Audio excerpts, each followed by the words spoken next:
মিলে দুইটা পেডিকেল মিলে নিউরাল ফোরামেনা তৈরি করে। উপরের ভার্টিব্রাল পেডিকেল এবং নিচের ভার্টিব্রাল পেডিকেল মিলে নিউরাল ফোরামেনা তৈরি করে। ঠিক আছে, তাহলে এই পেডিকেলে যদি ডিজেনারেশন হয়, অথবা এটা হচ্ছে ভার্টিব্রাল বডি থেকে পেডিকেল আসে না, একদম বডির সাথে পেডিকেল লাগানো থাকে। সুপিরিয়র আর্টিকুলার ফ্যাসেট এবং ইনফিরিয়র আর্টিকুলার ফ্যাসেটকে যে সংযোগ করে ভার্টিব্রাল বডির সাথে, ওটাই পেডিকেল নাকি? সব কিছু তো আমি রেডি হবে না বলছি।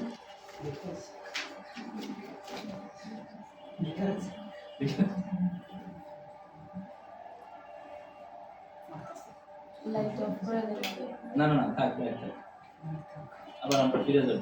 তাহলে এটা হচ্ছে পেডিকেল, এই যে এটা হচ্ছে পেডিকেল। তাহলে এই আর্চটা আর নিচে আরেকটা আর্চ থাকবে না, তাহলে নিচে আরেকটা পেডিকেল থাকবে না, এই দুই পেডিকেল মিলে এই ক্যানেল তৈরি করবে। বুঝতে পারছি? তাহলে যদি এই পোস্টেরিয়র ভার্টিব্রাল বডিতে যদি ডিজেনারেশন হয় আর পেডিকেলে ডিজেনারেশন হয়, অস্টিওফাইট তৈরি হয়, তাহলে ওই রাস্তাটা ন্যারো হতে পারে, তাই তো? তখন নার্ভ মুভমেন্টে প্রবলেম হবে না। তাহলে আইদার পেডিকেল অথবা ভার্টিব্রাল পোস্টেরিয়র অংশ, posterior part of the vertebral body.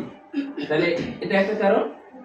যদি লিগামেন্টাম ফ্ল্যাভাম হাইপারট্রফি হয় এবং ফ্যাসেট, এটাকে বলে ফ্যাসেট এন্ড ফ্ল্যাভাল হাইপারট্রফি, যদি হয় তাহলে এটা ন্যারো হতে পারে, অথবা ডিস্ক ইটসেলফ, ডিস্ক নিজে ওই জায়গায় ন্যারো করতে পারে। তাহলে এই তিনটা হচ্ছে মেকানিক্যাল কজ, এবং এর মধ্যে লিগামেন্টাম ফ্ল্যাভাম হাইপারট্রফি এবং ডিজেনারেশন, এই দুটো হচ্ছে পার্মানেন্ট চেঞ্জ। এজিং প্রসেসের সাথে হবে কত বছর? মেয়েদের জন্য 55 এজ লিমিট, ছেলেদের জন্য 60। আর ডিস্ক প্রলাপস তার আগে, মেয়েদের জন্য 55 এর আগে, ছেলেদের জন্য 60 এর আগে। এটা ফিটনেস ভেদে ডিফার করতে পারে, বাট এখনো পর্যন্ত গবেষণা বলে না যে 60 এর পরে ডিস্কে তার হাইড্রোস্ট্যাটিক প্রপার্টিজ থাকে, পানি শুকিয়ে যায়। ঠিক আছে, তাহলে এই তিনটা হচ্ছে মেকানিক্যাল কজ, যেগুলো নিয়ে আমাদের কাজ। আর বাকি যে কারণ আছে এগুলো প্যাথোলজিক্যাল, ওগুলো আমাদের কাজ না, তাই না? তাহলে এখন এই ছবি বোঝা গেছে। কেউ যদি ওই এরিয়াকে আরো ভালো ইন্সপেক্ট করতে চায় তাহলে আরো বেশি সংখ্যায় করতে পারে, তবে আমাদের দেশে 5টার বেশি কেউ করে না। তার মানে এটা রেঞ্জ হচ্ছে 3 to 5 আমাদের দেশের প্রেক্ষাপটে। ঠিক আছে, তার মানে একটা লেভেলকে সর্বোচ্চ 5টা সেকশন পর্যন্ত আমরা আমাদের দেশে পেয়ে থাকি। তাহলে আমরা যদি নিচ উপর থেকে কাউন্ট করি তাহলে 3 3 6 আর 3 9, তাহলে 10 থেকে 14 পর্যন্ত এই 5টা সেকশন আমরা অবজার্ভ করব। 1 2 3 4 5 6 7 8 9 10, তাহলে এখান থেকে 5টা 1 2 3 4 5। ভালো করে খেয়াল করুন, এটা হচ্ছে নিউরাল ফোরামেনা। হ্যাঁ ঠিক আছে, এটা হচ্ছে সেই নিউরাল ফোরামেনা আমরা যেটা আঁকছিলাম। তাহলে এটা হচ্ছে আমাদের 10 নম্বর ছবি। এখান থেকে আমরা 5টাকে অবজার্ভ করব, তার পিছনের যে অংশটা ওটা ঠিক আছে কিনা, অর্থাৎ এই গঠনটা ঠিক আছে কিনা। ঠিক আছে, এখানে যেরকম দেখা যাচ্ছে এই গঠনটা এটার সাথে এটার কম্পেয়ার করব, ঠিক আছে কি না?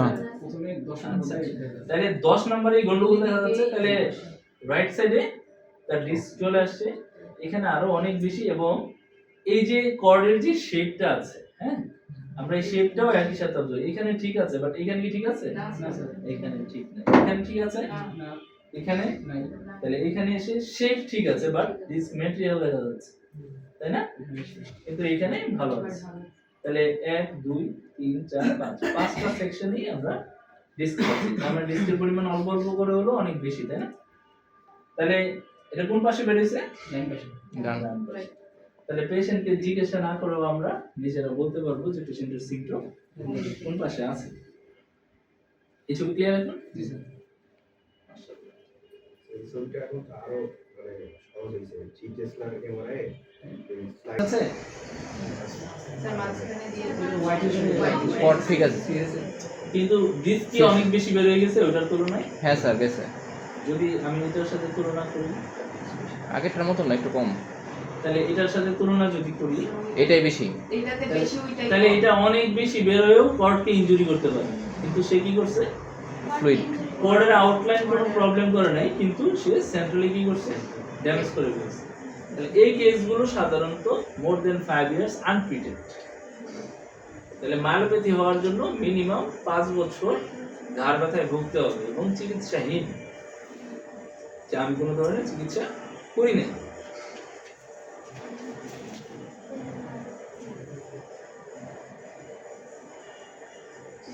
কালার ঠিক আছে বলছে? বলছে কালার ঠিক নাই, একটা ফ্র্যাকচার আছে, ফ্র্যাকচার হয়েছে, এটা কালার ঠিক নাই, তাই না? এটা ফ্র্যাকচার না, আমরা যদি কন্ট্রাস্ট করি এখানে প্যাথোলজি পাবো। টিবি, ক্যান্সার হতে পারে, টিবি হতে পারে, ঠিক আছে? এই যে এগুলো টেবিলস, এটার পাশে কোনো কিছু নেই আছে, এগুলো এই ময়লা আবর্জনা, বংশের পাশে যেগুলো আছে এই ময়লা আবর্জনা, এগুলো ময়লা আবর্জনা। এটা যদি আমরা কন্ট্রাস্ট করি এই পেশেন্টের আমরা প্যাথোলজি পাবো, এটা নন কন্ট্রাস্ট পাবো।